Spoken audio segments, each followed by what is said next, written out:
All right, Jerome here, excited about discovering propertarianism. And here is another genius nugget from John Mark. And if you just go 2 minutes, just take 2 minutes of what's here, or if you're interested, go deeper. But wow, imagine the power of shutting down the lying. We are going to have a massive, massive upgrade over the system we have right now, which allows the parasites to swarm all over us. Another thing that the left and the parasitic elites do is they lie in public all the time. They lie by omission, they lie by commission. For example, at this very moment, America is headed for civil war because of one simple lie: that white people are uniquely evil in history, and that still to this day we are holding back non-white people from succeeding by mistreating them, and therefore white people are morally obligated to give various forms of property and various things that we value to non-white people in perpetuity. That lie is leading us to civil war.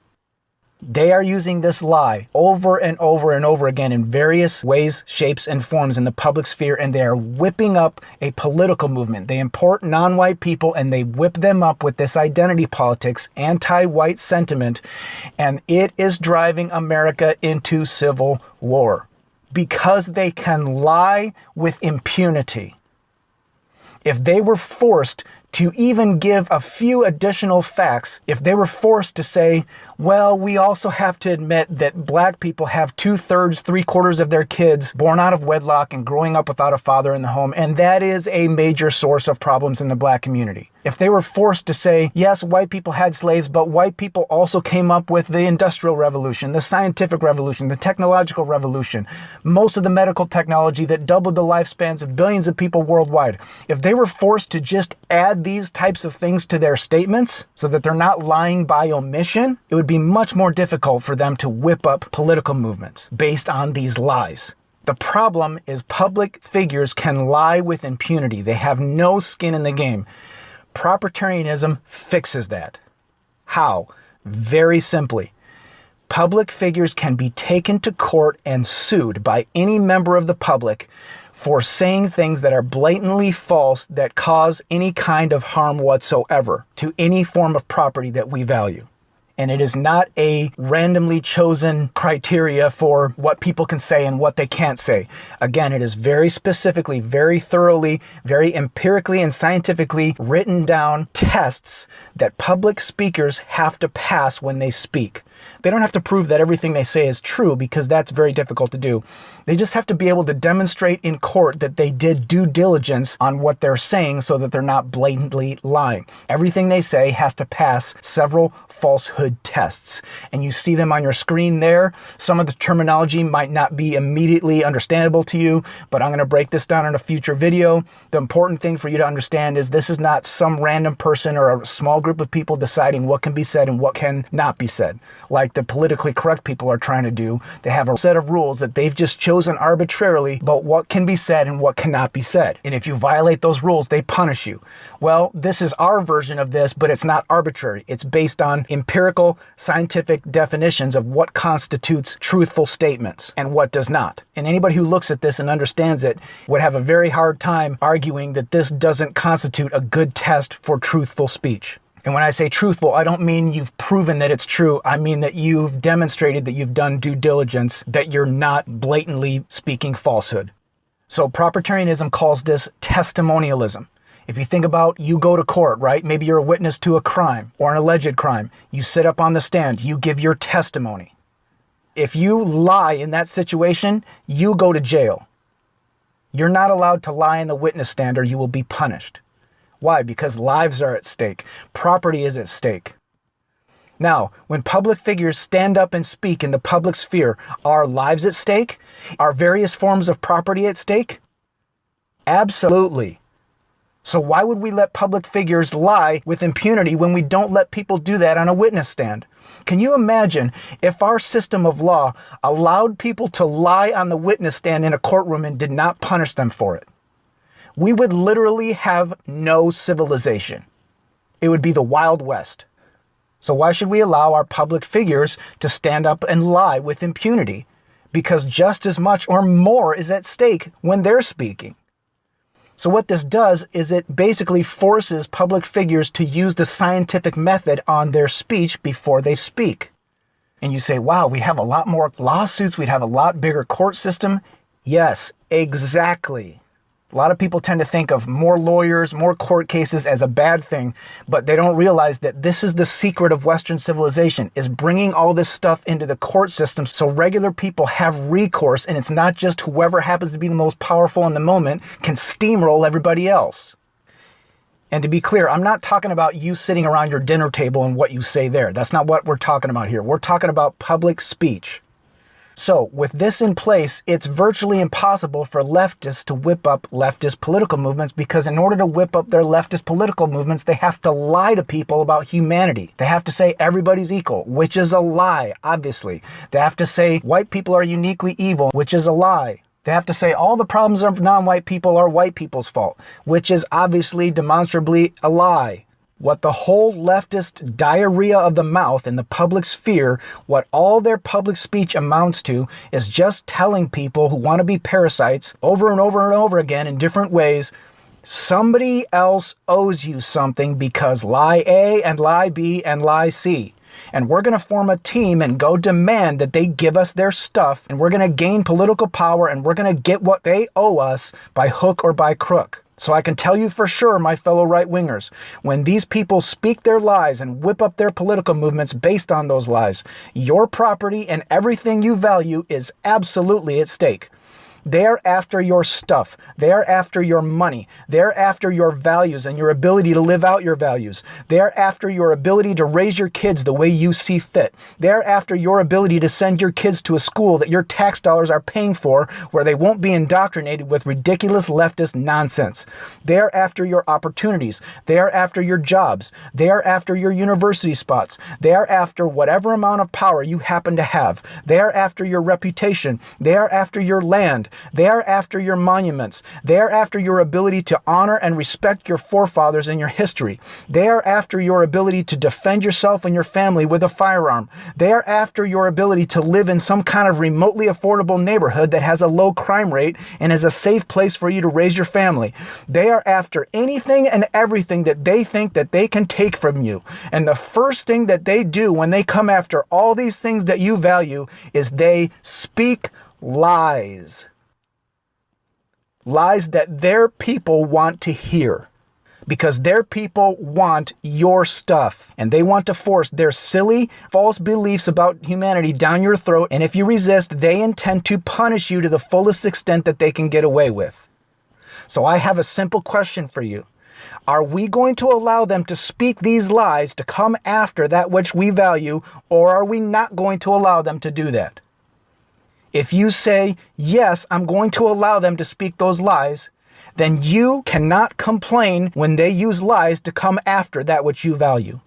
You can't complain about fake news and leftist political movements and elites lying to cover up their parasitic scams. You can't complain about any of that if you won't take measures to stop it. Now, if you say, yes, I want a solution that stops these public figures from using lies to come after everything I value, then propertarianism supplies the solution. Some people might say, is this a limit on free speech, or what exactly is this? Well, it's not 100% free speech, it's free truthful speech. And again, the definition of truthful is not you have to prove that it's 100% true, you just have to prove that you've done due diligence, that you're not telling an obvious or blatant lie. That's the solution. So, for example, Barack Obama stood up when he was president and he said, police officers are targeting young black men. So you can see already there's huge problems with this statement. A big one that I'll point out is he's lying by omission. One of the tests that has to be passed by public figures when they speak under propertarianism is you cannot lie blatantly by omission, by leaving out important information. So what Obama was doing is what the entire left does, which is they say white cops are targeting these young black men because they look at individual instances of times when interactions go bad, or they look at statistics and they say cops and the white cops, they're targeting these young black men, but they're leaving out the inconvenient little fact that doesn't fit their narrative that young black men are what, 3, maybe 5% of the population, and they commit almost half the violent crime in America.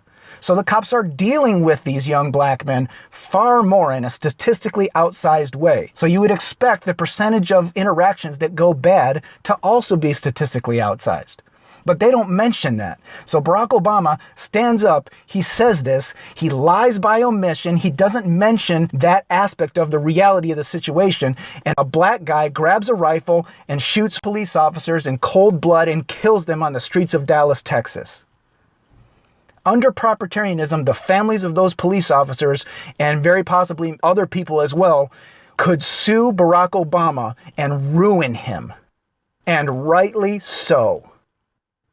So it's free, truthful speech. And you say, well, I don't know, I'm a free speech absolutist. No, you're not. You don't allow people to make threats against the president. Our laws today don't allow that. We don't even allow people to yell fire in a crowded movie theater. You walk into a movie theater and you yell fire, you're going to go to jail. You don't have free speech in that situation. Why? Because you're imposing a cost on people. Did Barack Obama impose a cost on people when he said that? Absolutely. Are you going to let him say that? If you're going to let him say that, then don't complain about the results of it. So free speech sounds good, but it leaves a huge door open to our enemies to tell lies that make parasites feel good and cause all sorts of problems for us. And you have to understand that one of the biggest advantages of Western civilization that has allowed us to succeed so greatly is truth. And if you allow lies to bury the truth, see, the problem with lies is a lie can get halfway around the world before the truth even gets its pants on. It's much easier to just lie. It's much harder. It's much more time consuming. It's much more expensive, so to speak, in various ways to correct lies with the truth.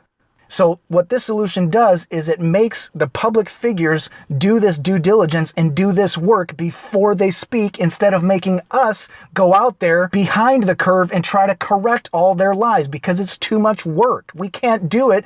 Plus, the lies that they tell appeal to people because it makes them feel good. So if you don't want to implement this solution, and we'll talk about it in later videos, what other option do you recommend to stop their lying and the results of their lying?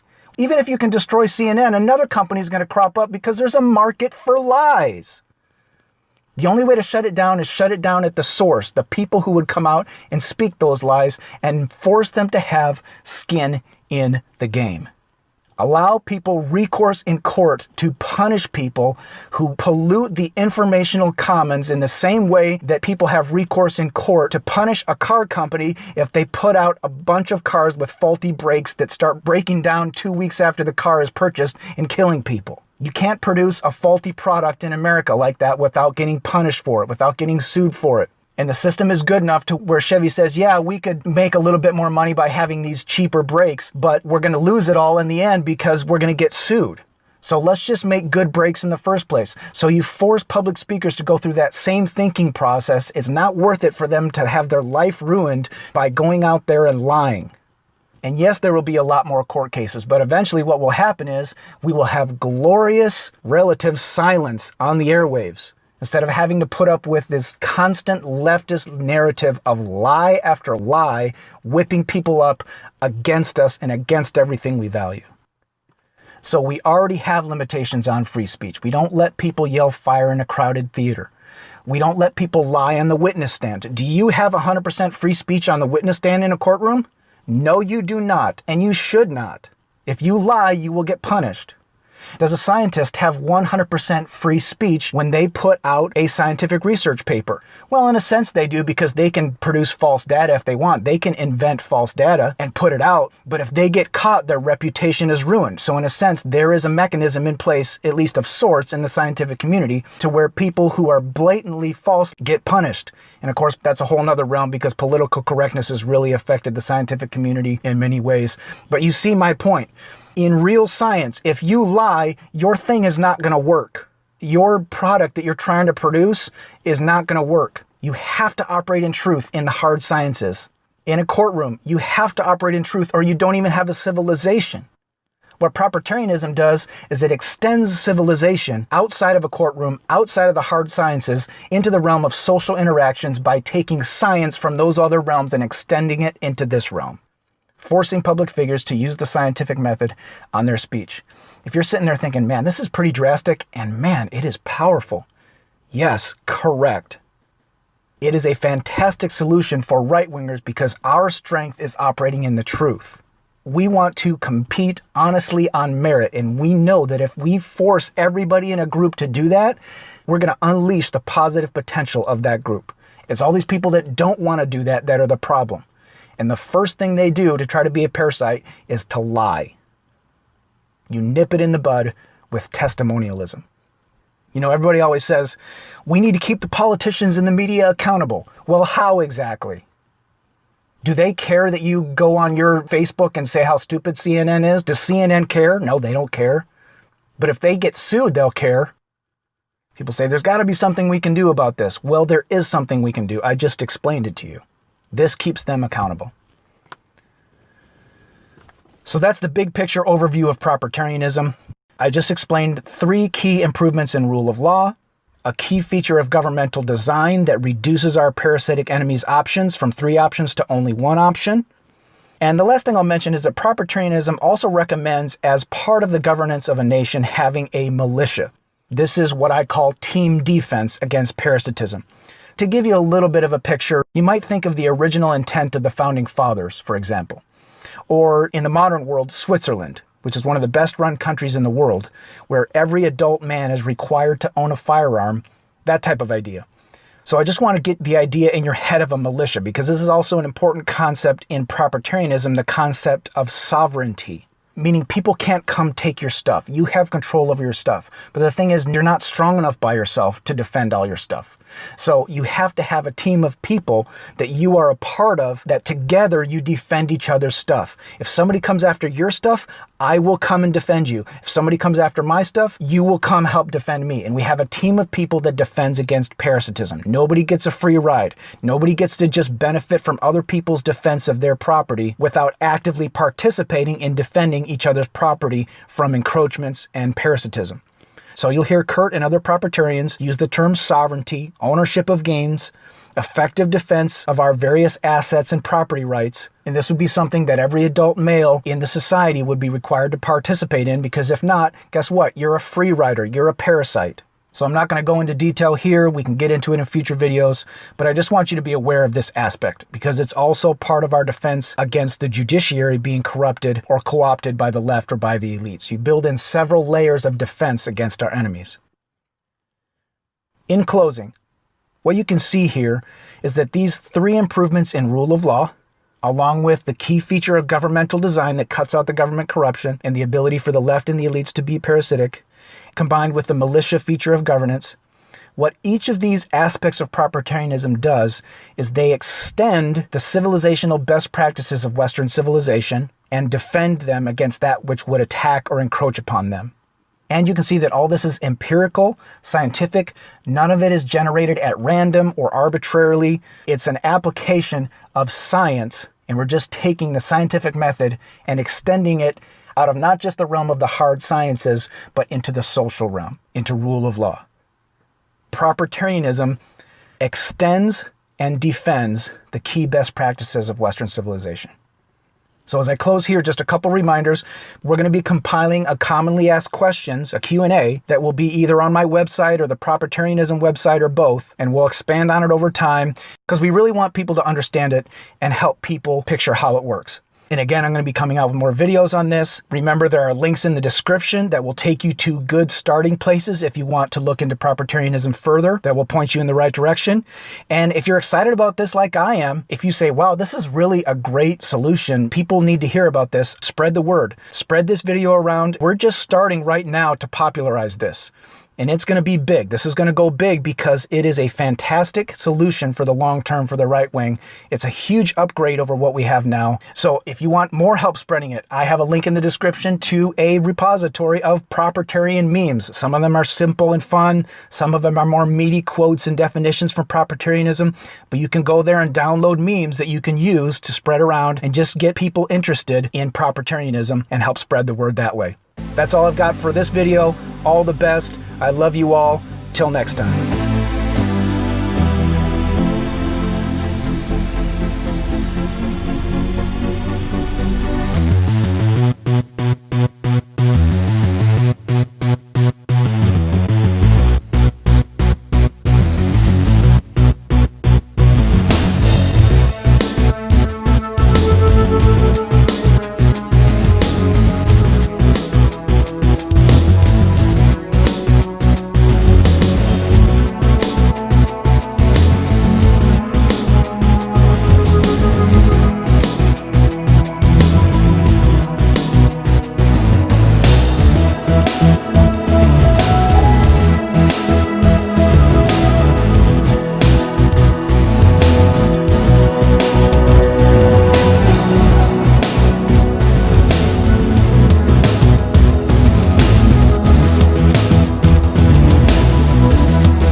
How much longer do we want to play trench warfare with the left?